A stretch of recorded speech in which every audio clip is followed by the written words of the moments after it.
10 years ago, at the beginning of perimenopause for me, I was literally so distracted by my stress that I forgot to pick up my daughter at after-school care. I will never forget that feeling of humiliation and basically failure as a mom when I got that call at 6 p.m. to see if I was still coming to get her because they had closed. That was a breaking point for me, and it caused me to evaluate my stress and make some big changes.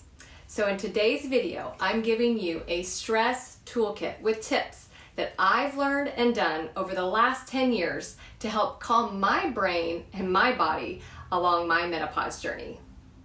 But first, if you're new here, I'm Natalie Up, owner of Fired Up Fitness and the creator of the Midlife Mom Bod Tune-Up, where I've helped hundreds of women transform their peri to post-menopause years with proven methods for natural hormone support and weight loss. Please subscribe and give this video a thumbs up if it sounds like you.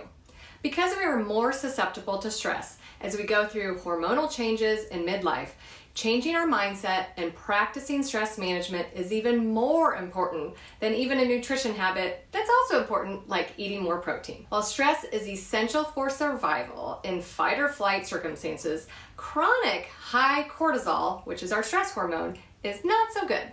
Most people I've talked to with chronic stress don't even realize that they have it because it's become their norm. And that was me 10 years ago.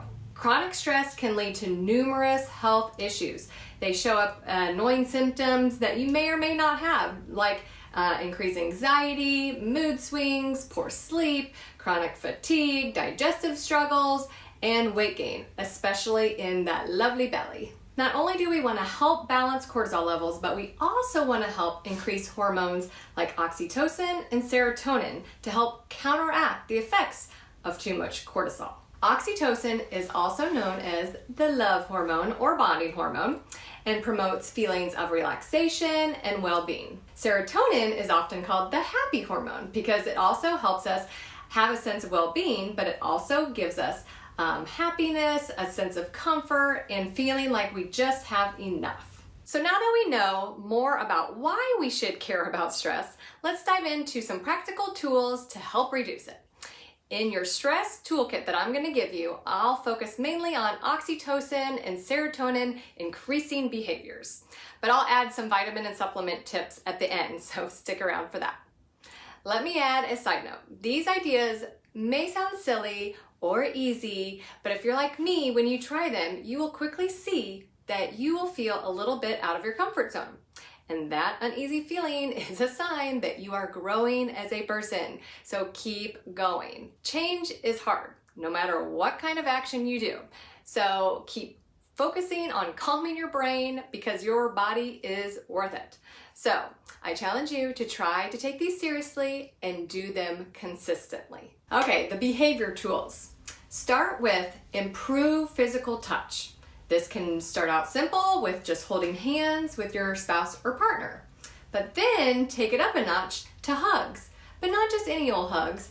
Listen to this. Pediatrician Dr. Allison Escalante has taken hugs to a new level. She found that oxytocin released more when having the ideal duration of a 20-second hug. She even came up with an acronym, HUG, to help you remember. So H is hold on tight, U is until you relax, and G is to grow your bond. My husband and I made my husband, I should say, try this in the kitchen the other day, and I was like, no, we can't let go, it's 20 seconds, and he was squirming and whatever, but it was funny and it was a good experience. So I urge you to try to give at least a 20-second hug daily to some of your family or friends. From hugs, we're gonna go to kisses. According to Dr. John Gottman, an expert relationship therapist, kissing for at least 6 seconds can trigger the release of that love hormone oxytocin. So no more pecks. It's time to get out of your comfort zone for some longer smooches. And lastly, one of the most powerful ways to increase oxytocin is actually to achieve orgasm via sexual activity. If you are not doing this on a regular basis, schedule a weekly date now. Wednesdays, for instance, are referred to as hump day for a reason, you know. The next behavior is social interaction. And I'm not talking about a digital social media interaction. I'm talking about increasing social interaction with actual people and animals. This also sounds basic and easy, but many of us get too busy and we actually don't make time for this very important behavior. So do this by planning a monthly dinner or trying new activities with girlfriends. For instance, funny story, my mom, who's 73 years old, she and her friends have a flamingo group that they have, that's what they call themselves, and they did a hula hooping class this summer. The laughter and all the stories from the class has lasted for weeks, and she's even brought her hoop now to our family dinner for all of us to try. So again, that social interaction is so important, you just never know what's going to happen. Other social interaction ideas that you could do are scheduling regular family nights, joining a club, or volunteering in your community. When you're at home, you can also engage in connection with a session with your dog, your cat, or whatever animal that's living with you. Not that your animal is talking back to you, but they do have their own response and interactions to help you feel better. Several minutes of cuddling or petting your animal can definitely help melt that stress away. The third action is breathe. Deep breathing exercises can help lower cortisol levels and promote a sense of calm. They are great whenever you're feeling overwhelmed or anxious, or maybe just as part of your morning routine or your evening routine. Here are 2 simple ones to try. The first is called box breathing. And this technique, you're gonna inhale deeply through your nose while counting for 4. You're gonna hold for 4 seconds, and then exhale through your mouth for 4 seconds, and then hold again for 4 seconds. Imagine as you do this that you are following the lines of a box, and then repeat that for about 2 to 3 minutes. The other one's called double inhale breath or physiological sigh. To do this, you're gonna start with a double inhale, followed by taking a deep breath through your nose and filling your lungs. And just before you reach all of your lung capacity, you're gonna take a smaller inhale to fully expand your lungs. This should feel like you're kind of topping off that initial breath. You wanna follow this by slowly exhaling through your mouth as long as possible to empty your lungs. And it's gonna look something like this.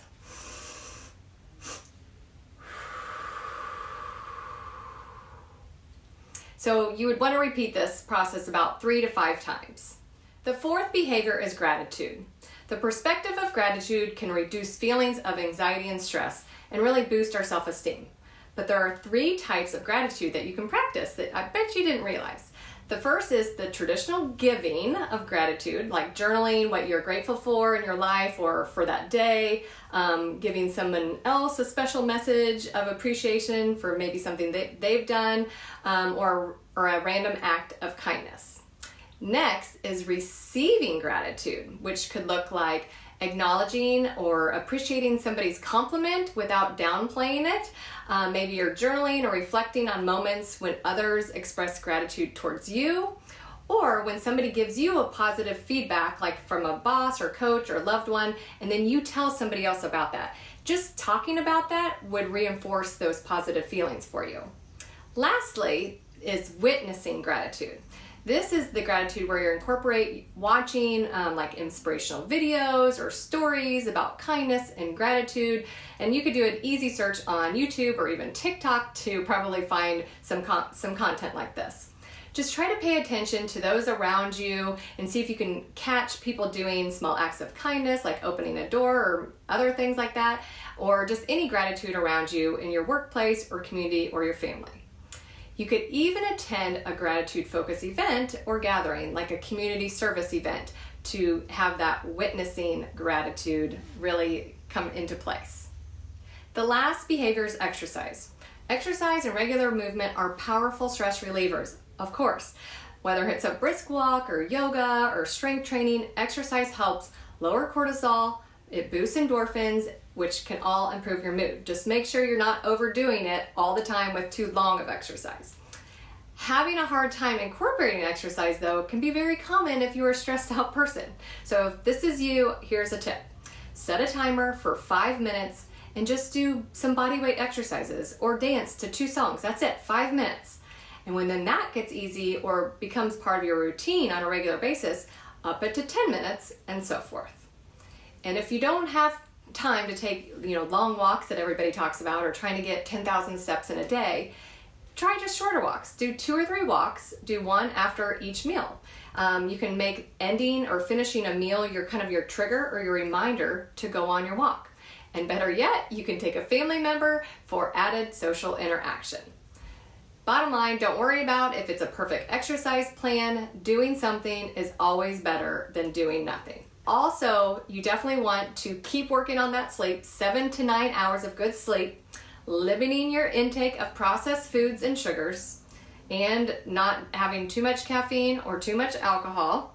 But I think that these behaviors that I've shared today should really give you a good start on reducing your stress levels. As promised, I'm going to end with some supplement information.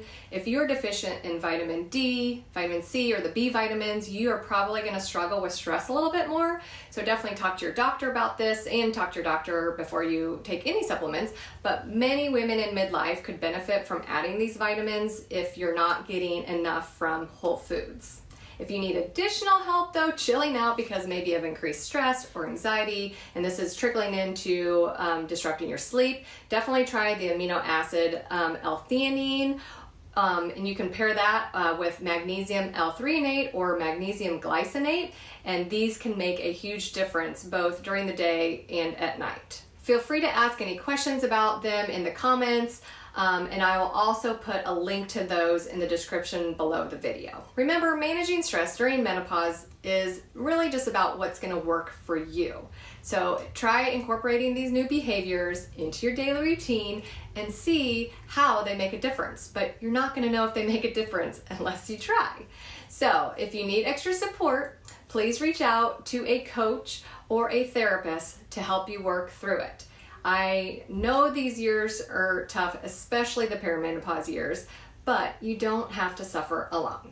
Well, if you found this video helpful, most likely a friend will too.